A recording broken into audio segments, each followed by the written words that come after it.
Hey everybody, this is the LEGO Spider-Man Web Warriors Ultimate Bridge Battle Set.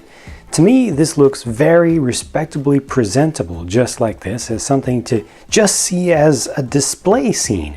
However, in spite of that, it's actually packed with all sorts of action features. They're just really well integrated. The main bridge tower has a ton of detailing and texture, even what appears to be a bird's nest up there with a couple of eggs in it.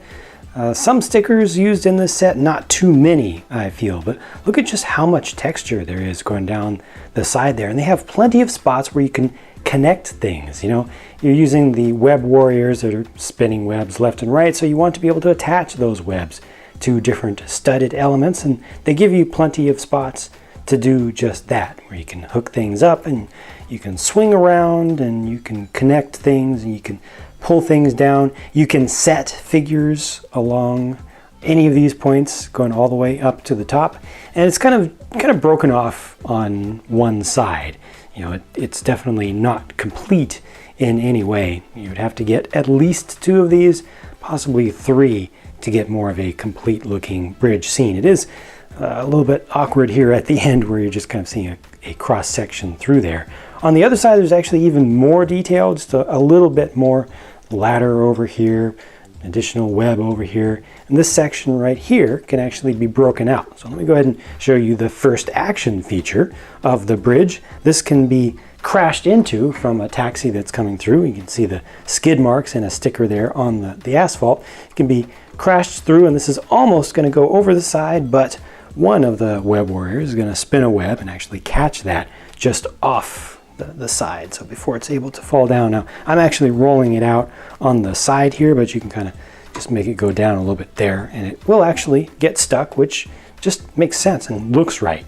Looking at it from the other side, there's another section of roadway that can be affected right here, and this is the little actuator down below. You just pull that out and it basically just causes the roadway to fall away, so an ATV can fall in there and actually go pretty much, yeah, I think if you line it up right, yeah, there we go, it goes all the way down. Whereas with a car, it depends on the width of a car. You can get it stuck there, you can kind of nose it in like that, so that's just another place where you can do some things. The width of the roadway here will accommodate 2 vehicles side by side, but it really does depend upon what vehicles you're using there. This is just a pure 4-wide build, and I'll show you that up more closely a little bit later on, but 2 of those can fit by very easily. If you go up to the 4+ size of a standard city vehicle, then it becomes a little bit tough or tight to get a couple through. This is a really nice overhead sign set, and that has another action feature built into it. You can kind of crash something into that, be it a hero or a villain, crash into that and kind of break the sign in 2. You can also take half of it down. These are hinged, so you can take it down all the way if you want to, spin that around. Use this as something to actually hold on to. Any figure could easily hold on. Again, more places to use to kind of grapple off and rappel off and whatnot. So grab on like that or something, and yeah, I think you can attach one of the web pieces onto the back, or one of the string pieces onto the back of the sign here as well. There's another action feature right here. So that's just a basic launcher. So I'm just going to grab a little green goblin right here. Just set him up in place right there. He's leaning back just a little bit.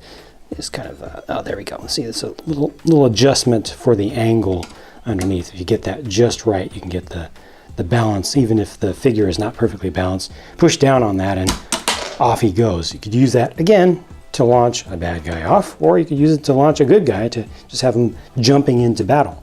The bridge tower has some action features built into it as well. This top one is a little bit finicky. It's a spot where it'll basically launch a figure off, but if you have your figure really standing in that 1x2 panel with the center divider all the way down, it's going to be pretty secure. The actuator is here. You can just barely see a little bit of red from this angle, but you just push that through, pushes an axle out. But you see, if the guy is actually all the way in, he's going to be secure enough that he's going to balance there. So if you want that to work properly, you just need to make sure that they're not all the way in, kind of make it feel a little bit precarious to you, where it's not holding on all that well. And then when you push this out, he can go out. Now, if it's Spider-Man, he can catch himself with a web that can be attached to, again, any of these spots along the way. If it's a bad guy, you can just knock him off completely. All sorts of different possibilities there.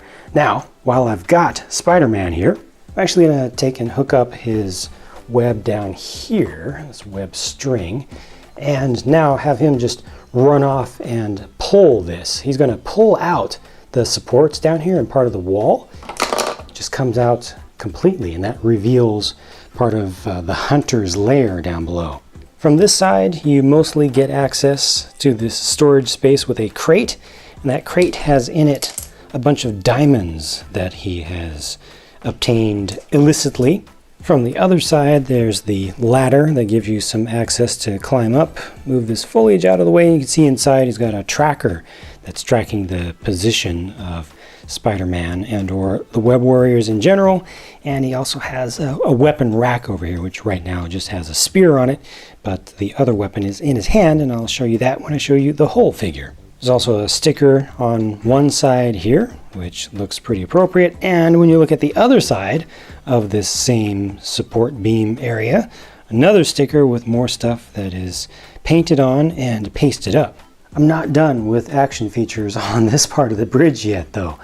There's another actuator up here, and this entire wall section here, get this out of the way, it's going to be able to break out. You can see how it's starting to move. All that comes out and actually splits into a couple of parts, which are very easy to put back. Just bring this together, turn this the correct way, and kind of put it in as if it's all one thing. So you can do destruction here, and then you can undo it very easily. You don't have to take apart a bunch of stuff and then put it back together. From the inside, you can see the mechanism, a lot easier. So basically, these are kind of traffic signals that can come out, so you can just use those. Kind of another feature there, right? Say go or don't go. And if you push that through all the way, works on both sides, because this side can also come out. Just push that through, and you can see it's starting to come out, and there you go. Falls apart, and it's ready to reset. I'm still not done yet, though. There's another very well hidden action feature inside of the top of the tower. So I've got Kraven the Hunter down there at the base. If I push down on this flag up above, that will release a web, which most of the time will not cover him.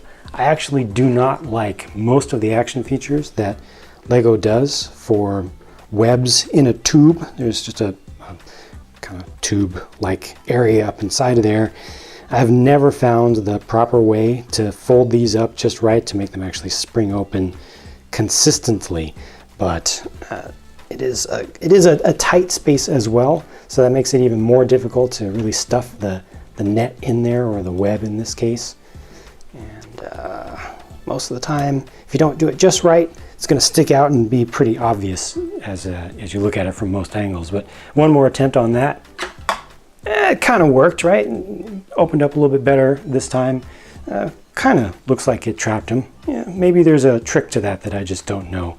But yeah, it's a little bit inconsistent with that. But you get the general idea, and I think kids will appreciate it. One other thing on the theme of general destruction here, you can easily break apart parts of the bridge here and just have those looking really ragged, like they're gonna come apart, and you can pose figures up along here, again because of the inclusion of the studs there, so you kind of make it look like you're gonna hold these together, keep the whole bridge from falling apart. And again, it's destruction that you can do easily and that you can undo easily. You can put that back at the end of a play session or just to reset things in general. Here's the last section that I haven't really shown you yet. Just another bridge support with some more stickering there, more stuff that's been painted up. And there's still more over on this side as well. And that area in there is directly beneath the section of roadway that can be moved away. So you saw that I made the ATV fall down in there. Well, it's still in there, kind of trapped between these two webs. The one on this side is not easy to remove or to open up, but if you spin this around and look at it from the other side, this one is obviously much more easy to access, so you can just bring this down, and then whatever is trapped inside of there can be removed. In this case, it's just an ATV, but I will show you this up more closely in a minute as well. First, let's get to the figures. Left to right, obviously, classic comic Spider-Man, Spider-Girl here. This is Scarlet Spider, and then the one non-super, just regular innocent citizen figure in the entire set is supposed to represent Aunt May there on the right. They did use the exact same head print for Spider-Girl and Scarlet Spider there. And these have nice and appropriate looking prints. They just look right to me. You do have a little bit of print on the arm for Scarlet Spider there. These look good and appropriate from the backs as well. Nice printing on the back of the head of Spider-Man. Nothing additional to be seen here, of course. Got that hood piece for a hoodie, in this case the sleeveless hoodie for Scarlet Spider there. And when you take that off, there's actually more detail to be seen on the torso. So a little bit of hidden torso print. So they actually do include a little bit of hoodie print there as well if you don't have that on there, if you want to use it with another figure, and it looks correct from the front as well. And there's the alternate expression for Aunt May that you saw peeking through beneath her hair. This new piece has been introduced for this year, and I find it to be fascinating. It's trans clear, completely clear. Has a stud on one side, and on the other side is a bar that's just in very, very close. I feel like this will be a incredibly useful part for all sorts of custom builds of weapons and all sorts of small things. This fits into the hand of a figure, hence the reason for the bar part. It basically puts a stud on the front of a hand of a figure. And then from there, it is a hollow stud, so that can accept anything the size of a bar. It doesn't have to be this exact piece here, but this works out well. It has some nice action to it, feels very kinetic, feels like it's really spreading out towards you. And this has bar ends here, here, here, and here, 4 of those. Bar-sized hole there in the center, so you can clip things on, you can attach this into things, you know, you can kind of chain it up with other ones. Just really interesting, useful parts, especially that one. But this web works out well. You can also use that web in conjunction with the new clear piece, in conjunction with one of the string pieces with the stud on it. So this is hooked up to the end here with just a stud with a hole in it. That same one that we've gotten for quite some time now. And then at the other end, you can still hook up the new clear piece, so you can have this really being extended off into the distance. On the bad guy side, here's classic Green Goblin, one of his pumpkin bombs here. They only include one in the set, but I did want to display that by itself. Kraven the Hunter, and this is Scorpion on the right. Lots of interesting new stuff here. So they went with the old color scheme, really bright for Green Goblin, using the bright green color, and then using magenta as well, in addition to some purple in there. The Goblin pumpkin bomb looked at first like it was a minifig headpiece that's printed like a jack-o'-lantern that then has kind of a flaming hairpiece attached onto it, but that's not removable. You cannot remove that. It's clipped around the base just a little bit as well, and I believe it's actually attached with a lot of liquid adhesive, so that is not coming off. That's intended to be permanently on there. Looks really good. I wish they had included at least one more of those. Would have been nice to get 2, but this is what we got. Still looks really good. Printing on the side of the arms, both arms for the Green Goblin, and plenty of print on the backs of the torsos as well, as appropriate. We got this new frilly tuft piece for Kraven the Hunter, and this interesting tail piece added on to Scorpion as well. You can see that's easy to remove, but let me take off some more stuff so you can see all of the prints. Couple of alternate faces to be seen here as well, and see this is a really simple looking top for a Green Goblin, but there's a lot of print in there, you know, little details of the creases around the edges. I really appreciate that. They could have easily left that just completely flat and not included any of those little lines in there, but it looks good. All 3 of these look really good. Well, all 4 if you include the bomb. Green Goblin also gets his glider here with a couple of stud shooters on it, which I think are tastefully applied. They're easy to access, and I think they look just fine with the general shaping of the thing. You can see some hinge points in there where you can change the angles of this if you want to make it look like it's changing, its orientation as it flies through the air. You kind of make it look like it's banking in different ways and such. However you want to set that up, or you can just leave it alone if you want. Bring these in closer. It's just really easy to fly this around and easy to shoot off those stud shooters. I think that this is nicely done, and they give you a couple of extra studs in here as well to shoot. The taxi looks nice. It's very small in scale. It feels like it uses the old Lego scale from the 1980s up to the early 90s. Not just with its width, but its overall proportions. This can only hold one single figure in there. You open up the top and just get a standard little position there. It does have a little sticker for the inside with the timer and also the dispatch radio unit there. And I think it looks pretty good. Like I said, it looks kind of classic, has kind of a creator feel as well, more than city, from some of the kind of custom building with a lot of studs on the side or on the back for the rear of it. But again, it does only hold one single figure, so it doesn't work too well as a real taxi. Last up is this police ATV, which I showed you early on and kind of got destroyed or taken out of the picture very early on as well. This can be ridden by a figure. It has the little lights on there, has a couple of minifig accessories attached to the back, and they've done this in the way that they did the one that came with the Hulk pack, where you can break it or you can bend it, so you can make it look like it's being destroyed, or you can take it apart entirely to just have some pieces of destroyed vehicles just strewn about the city. This is a slam dunk set, if you ask me. It's just so much play value for the kids. This is a toy set for kids, especially younger kids.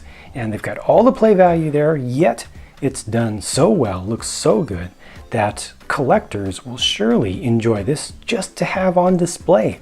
You get a great assortment of minifigures with this, desirable characters from a lasting part of superhero history. The cinematic universe stuff may come, may go eventually.